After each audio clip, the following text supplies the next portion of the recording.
Halo, selamat pagi Bapak, Ibu, dan Saudara-saudari yang dikasihi oleh Tuhan. Kita berjumpa lagi dalam Salam Pagi. Mari kita berdoa sebelum kita membaca dan merenungkan firman-Nya. Tuhan, kami bersyukur untuk hari yang baru, dan biarlah melalui firman-Mu kami ditolong bagaimana kami harus hidup seturut dengan kehendak Tuhan. Di dalam nama-Mu kami berdoa. Amin. Bapak, Ibu, dan Saudara, kita akan membaca firman Tuhan dari kitab Hakim-Hakim pasal yang ke-20 demikian. Lalu majulah seluruh orang Israel dari Dan sampai Berseba dan juga dari tanah Gilead. Umat itu berkumpul bersatu padu menghadap Tuhan di Mizpa. Kemudian tampillah para pemimpin dari seluruh bangsa itu, dari setiap suku orang Israel, memimpin himpunan umat Allah. 400.000 tentara berjalan kaki bersenjatakan pedang. Bani Benyamin pun mendengar bahwa orang Israel telah maju ke Mizpa. Lalu orang Israel berkata, "Ceritakan bagaimana kejahatan itu terjadi."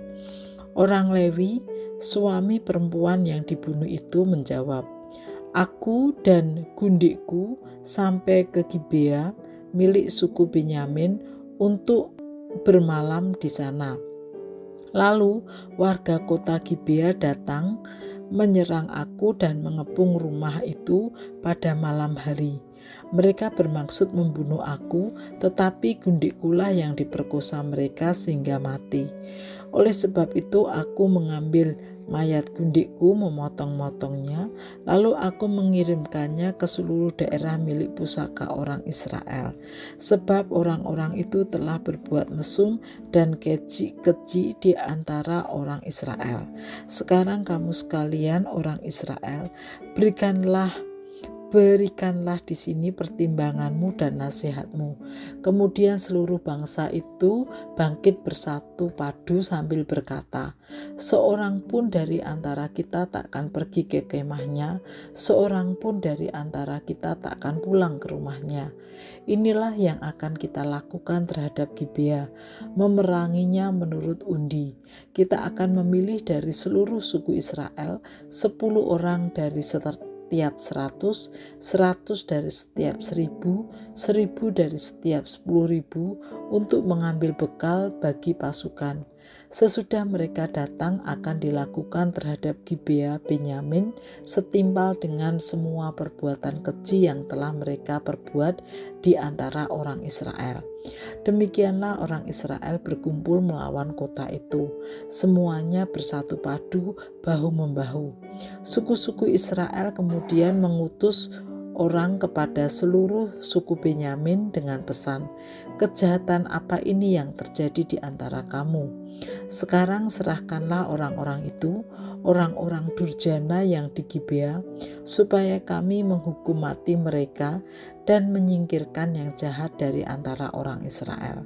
Tetapi Bani Benyamin tidak mau mendengarkan perkataan saudara-saudaranya, orang Israel. Sebaliknya, Bani Benyamin dari kota-kota mereka berkumpul di Gibea untuk maju berperang melawan orang Israel. Pada hari itu, Bani Benyamin mengerahkan dari kota-kota mereka 26.000 orang bersenjatakan pedang, belum termasuk penduduk Gibea yang mengerahkan 700 orang pilihan. Dari seluruh pasukan, 700 orang pilihan itu bertangan kidal. Setiap orang dari mereka dapat mengumban bahkan sampai kena sehelai rambut tanpa meleset. Orang Israel pun di luar suku Benyamin mengerahkan 400.000 orang bersenjatakan pedang. Semua orang ini prajurit. Lalu orang Israel bergerak maju ke Betel. Di sana mereka meminta petunjuk kepada Allah. "Siapakah dari antara kami yang lebih dahulu maju berperang melawan Bani Benyamin?" Jawab Tuhan, "Suku Yehudalah yang lebih dahulu." Pagi harinya orang Israel bangun dan berkemah mengepung Gibea. Kemudian orang Israel maju berperang melawan suku Benyamin. Orang Israel mengatur barisan perangnya melawan mereka di Gibea. Bani Benyamin juga maju menyerang dari Gibea dan menggugurkan 22.000 orang dari antara orang Israel pada hari itu. Namun pasukan orang Israel memperkuat semangatnya, lalu mengatur lagi barisan perangnya di tempat mereka mengatur barisan semula. Orang Israel lalu pergi menangis di hadapan Tuhan sampai petang. Mereka meminta petunjuk kepada Tuhan. Haruskah kami pergi lagi berperang melawan Bani Benyamin, saudara kami? Jawab Tuhan, majulah melawan mereka. Orang Israel pun maju mendekati Bani Benyamin pada hari kedua. Suku Benyamin juga maju dari Gibea, menyerbu mereka pada hari kedua itu dan menggugurkan 18.000 orang di antara orang Israel. Semua orang ini bersenjatakan pedang. Kemudian semua orang Israel, seluruh bangsa itu bergerak kembali ke Betel. Di sana mereka duduk menangis di hadapan Tuhan, berpuasa sampai petang hari itu dan mempersembahkan kurban bakaran dan kurban keselamatan di hadapan Tuhan. Orang Israel meminta petunjuk kepada Tuhan pada waktu itu. Tabut perjanjian Allah ada di sana. Dan Pinehas bin Eleazar bin Harun menjadi imam Allah. Kata mereka, haruskah kami maju sekali lagi berperang melawan Bani Benyamin, saudara kami, atau haruskah kami hentikan saja?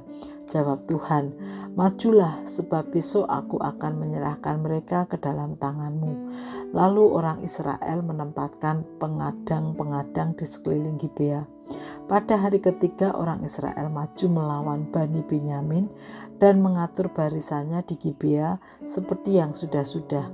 Bani Benyamin lalu maju menyerbu pasukan itu, tetapi mereka terpancing dari kota. Seperti yang sudah-sudah mereka mulai menyerang pasukan itu di kedua jalan raya, yang satu menuju Betel dan yang lain ke Gibea. Di tempat terbuka, kira-kira 30 orang tewas terbunuh di antara orang Israel. Kata Bani Benyamin, orang-orang itu telah terpukul kalah di hadapan kita seperti semula. Padahal orang Israel sebelumnya telah berkata, marilah kita lari dan memancing mereka dari kota ke jalan-jalan raya.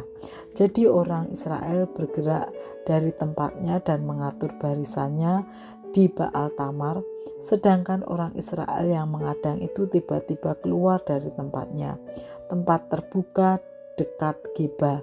10.000 orang pilihan dari seluruh Israel sampai di depan Gibea.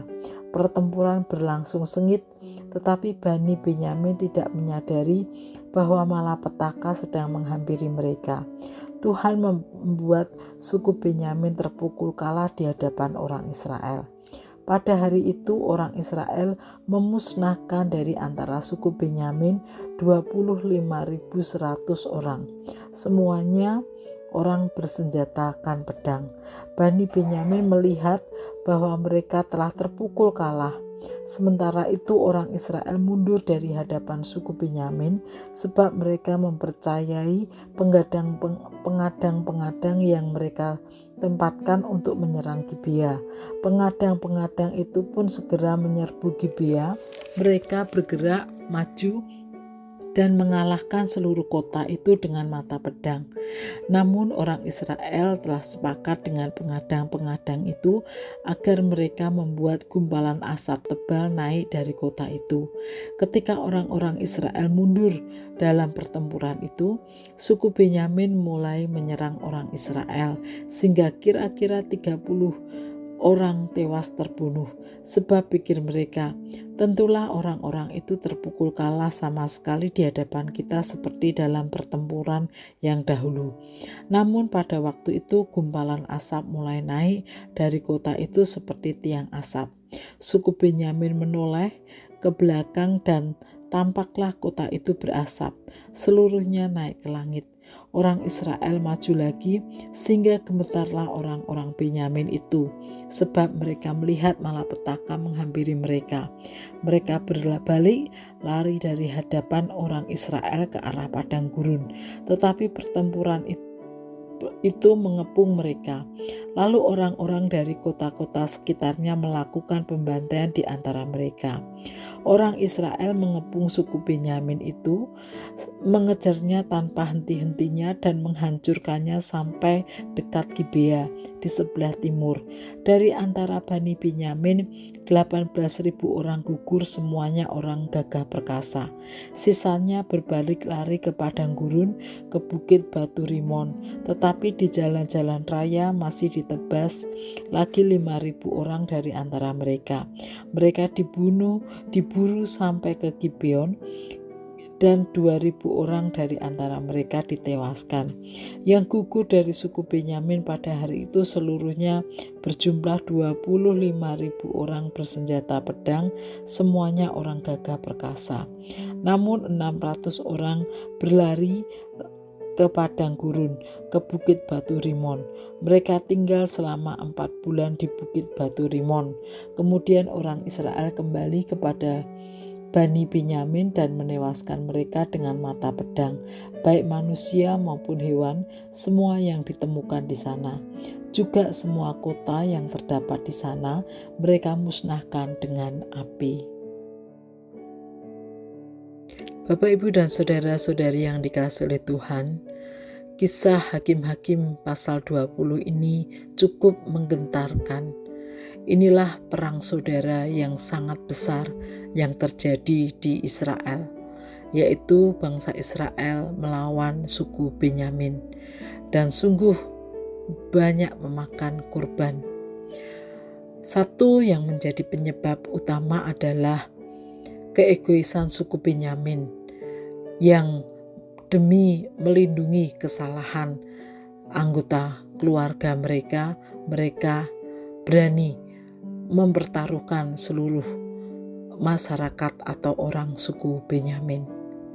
Bapak, Ibu, dan saudara-saudari yang dikasihi oleh Tuhan, tidak bisa dipungkiri bahwa kadang kalau saudara kita atau anggota keluarga kita berbuat salah, kita berusaha untuk melindunginya, namun tidak meluruskan apa yang salah yang dilakukannya. Dan itu justru menjadi bumerang bagi keluarga itu sendiri. Karena itu, mari kita belajar, justru jika ada anggota keluarga kita yang salah atau keliru, kita berani untuk meluruskannya supaya perbuatan salah harus dihadapi dengan segala konsekuensinya. Bukan malah menutup-nutupinya, tetapi justru merugikan banyak orang. Mari kita berdoa. Tuhan, terima kasih untuk firman-Mu pada pagi hari ini. Ajarkan kepada kami untuk belajar menegakkan kebenaran, justru dimulai dari keluarga kami. Dan biarlah Engkau menolong kami, keluarga kami, agar hidup seturut dengan kehendak-Mu. Di dalam nama Tuhan Yesus kami berdoa. Amin.